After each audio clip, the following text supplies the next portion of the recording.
Hi, this is Phil Monkhouse, Realtor in Houston. Today I'm going over the best selling communities in Sugar Land. Sugar Land currently has a population of around 110,000 and it frequently makes lists of the best places to live in the US. It's pretty much built out, so it's almost all resale with a few small exceptions, which I'll point out. So let's jump right into it. All right, starting off number 6, Telfair. Telfair is the second most expensive and the second newest community on our list. I'll show you the average price here is $763,000, and the average price per square foot is $195. For the days on market, I showed both the average and the median because there's a big gap for all the communities between the average and the median. If the average is that much higher, typically there's going to be some overpriced listings that aren't selling. So that's a good reminder to, when you're selling your house, to be reasonable about the price. If you're working with a good realtor, hopefully they can guide you.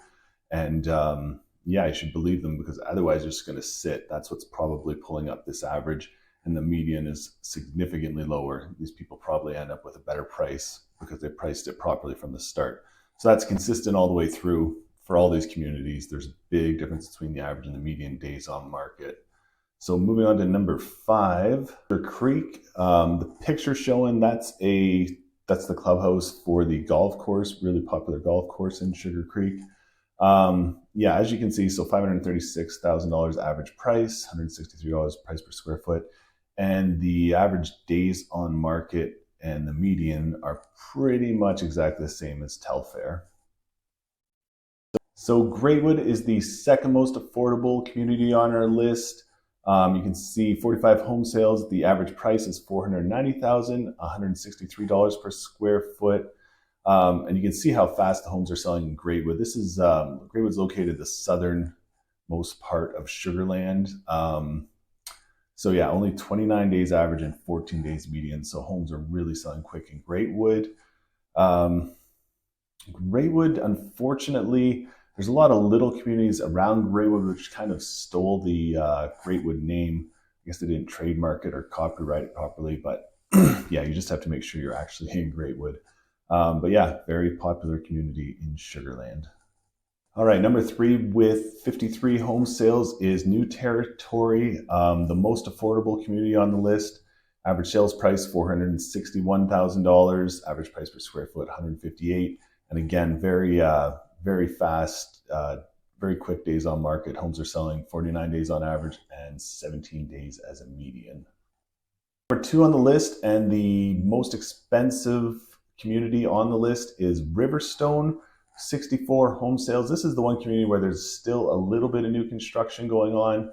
A little chunk was added onto Riverstone a couple years ago, and they're just finishing that up soon, maybe even this year. It's an extension of Avalon by Taylor Morrison Darling Homes. So that's pushing up the average price and the average price per square foot a little bit, but it's always been a very high-end community. So the average price is all the way up to $803,000 now, and the average price per square foot is over $200 now. And again, pretty quick sales, 59 days average and 29 days median. Number 1 community for sales is First Colony. It's the biggest community on the list at 9,700 acres. Yeah, kind of the heart of Sugar Land. It has the First Colony Mall and the Sugar Land City Hall as well. The average price, $573,000. Average price per square foot, $175. Days on market, if the median's all the way down to 10 with an average of 47.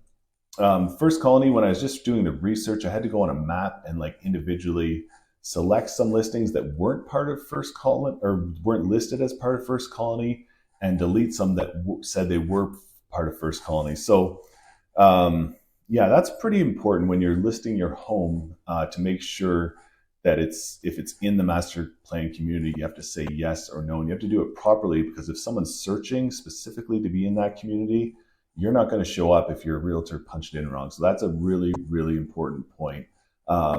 And there was a lot of mistakes because First Colony is a little bit confusing. There's a big section in the middle that's not in the middle of the area of First Colony that's just not part of First Colony. So there's an easy to follow map though on the First Colony HOA website. So there's really no excuse to mess this up. Like I said, it's really critical when you list your home if it's in a master plan community, that it says yes, because that's how buyers are going to be searching for it. Yeah, so let me show you on a map where some of these communities, or all these communities, are. Okay, so just to show you these communities on the map, this is Highway 59 leading into Houston. This is Highway 6 heading towards Missouri City. So Sugar Creek over in this section, you can see the golf course here. Telfair down here on the opposite side of 59. New Territory over here.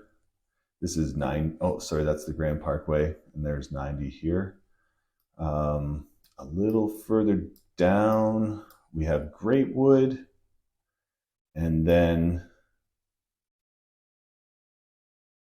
let me get that up. Okay, so let me pull this back up here. Here's First Colony here. It actually goes up into this section, but there's like a chunk in the middle here. I'm probably not going to get this accurate, but there's a chunk in the middle that's not part of First Colony. And then down here, we have Riverstone. So First Colony is a little chunk that's like in Missouri cities, and same thing with Riverstone. There's a chunk that's in Missouri City as well, but typically it's considered a Sugar Land community. And then next door, this is Sienna. Sienna and Riverstone, same developer, next door to each other, but Sienna is wholly in Missouri City. Thanks for watching. I hope that was interesting for you. If I can answer any questions that might have brought up, please reach out. Appreciate you watching. Thank you. Bye.